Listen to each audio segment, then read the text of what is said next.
Guys, Logan here with the Backwoodsman Institute. Today in this video I'm going to be showing you how to make jugs and noodles for catfishing. Alright, check your local laws before you go drop any of these in the water. I know in Indiana you can't put them on lakes and reservoirs because of boaters and safety issues like that. So make sure you check your local laws in the area you're in before you drop these lines in the water. But I'm going to be showing you how to make them, and you guys can try it out. Ponds or whatever, farm ponds, you throw them on there if you got the catfish in there.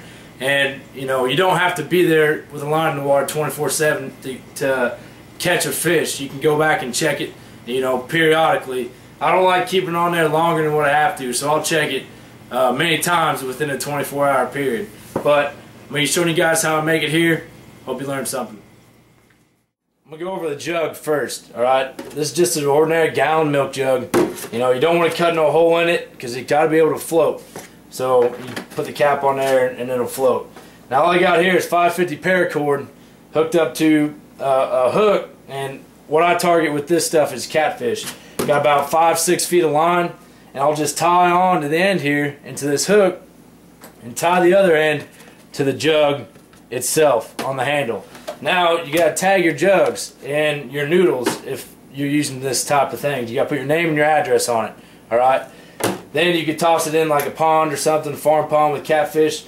And I like to use raw livers, raw chicken livers, and raw shrimp. Alright? And those two things I find the best in the area. Catfish are bottom feeders. They eat the nastiest, rottenest stuff there is. I've heard of some crazy baits for some catfish. I heard people saying chewing gum, hot dogs, marshmallows, beef liver, all this crazy stuff. Alright? Pretty much if you put something on here, the catfish is going to go for it. They'll eat anything. Alright? So that's basically the noodle, or the jug. And how I store this, I take the cap off and I'll drop the line in here. This is how I pack it along with me and store it. Put it down into the jug, and then whenever you get it all in there, you can put the top on it and it'll hold it down in there. So that's the jug. This is a float, and we call it noodle. Alright, it's a floating noodle. These things are just the swim noodles that you can get at Walmart. The floaty noodles, I guess people call them.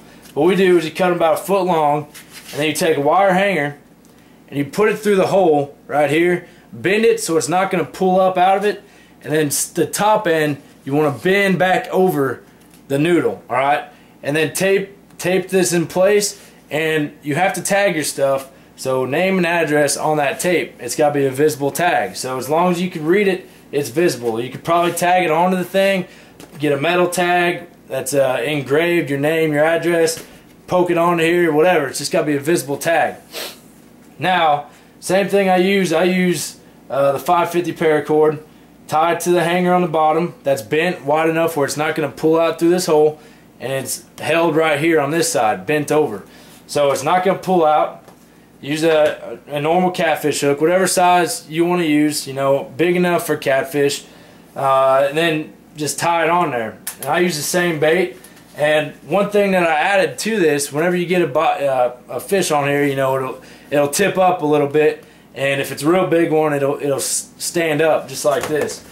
Well, so what I do is, if I'm doing it at night, I'll take a chem light, break it, and stick it in that little hole right there. So I can see if it's twirling around, or if I'm getting bites and it's raising up in the water. I can see this from this chem light, snap it.